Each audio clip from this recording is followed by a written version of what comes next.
अस्सलाम वालेकुम जी प्यारे बहन भाइयों की हाल चाल है। सेहत तबीयत ठीक है, उम्मीद करना कि तुसी माशाल्लाह ठीक हो। ਤੇ ਬਾਬਾ ਜੀ ਰਾਤ ਦੇ 10:30 ਦਾ ਟਾਈਮ ਹੋ ਗਿਆ ਤੇ ਆਸਫ ਭਾਈ ਕੈਂਪ ਦੇ ਵਿੱਚੋਂ ਆਏ ਦੇ ਨੇ ਅੱਜ, ਕਿਉਂਕਿ ਖੁਬਰ ਕੰਮ ਕਰਦੇ ਨੇ ਤੇ ਕੈਂਪ ਵਿੱਚੋਂ ਅੱਜ ਜੁਬੇਲ ਆਏ ਨੇ ਤੇ 10:30 ਵਜੇ ਦਾ ਟਾਈਮ ਹੋ ਗਿਆ ਤੇ ਕਹਿੰਦੇ ਪਏ ਨੇ ਕਿ ਅੱਜ ਖਬਸਾ ਖਾਣ ਵਾਸਤੇ ਜਾਣਾ ਹੈ। ਤੇ ਖਬਸਾ ਬਾਬਾ ਜੀ ਜਬੇਲ ਦਾ ਸਭ ਤੋਂ ਹਾਈ ਲੈਵਲ ਤੇ ਮਸ਼ਹੂਰ ਖਬਸਾ ਨਾ ਜਿਹੜਾ ਉਹ ਖਾਣ ਵਾਸਤੇ ਜਾ ਰਹੇ ਨੇ ਆਸਫ ਭਾਈ ਹੁਣੀ। लो जी माशाल्लाह जी माशाल्लाह, खैर वफैयत नाल शवायत अल खलीज की ना अरबी दे विच लिखे दा, पढ़े लिखे दे कोई नहीं। ते ऐ वो मतलब कि खबसे वाला होटल है ते रश देखो तुसी अंदर लगे दी है, वाम खांदी पई है।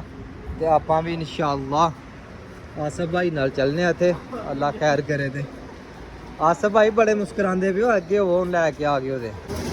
लो भाई जी आसफ भाई भी आर्डर दे रहे ने।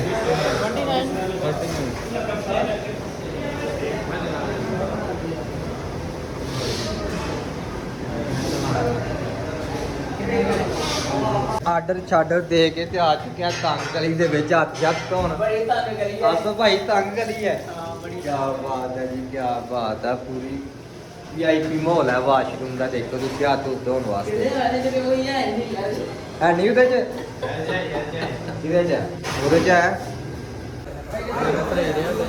ਦੇ ਆਰਡਰ ਹੀ ਹੈ।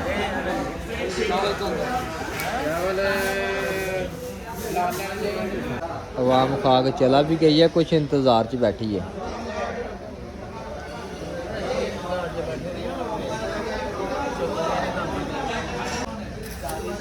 माशाल्लाह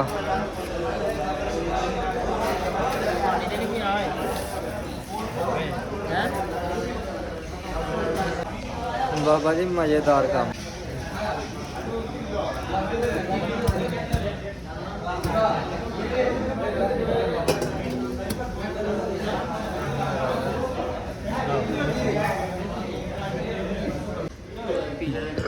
ਜਾਂਦੇ ਜਾਂਦੇ ਪੀਨੇ ਘੋਟੂ।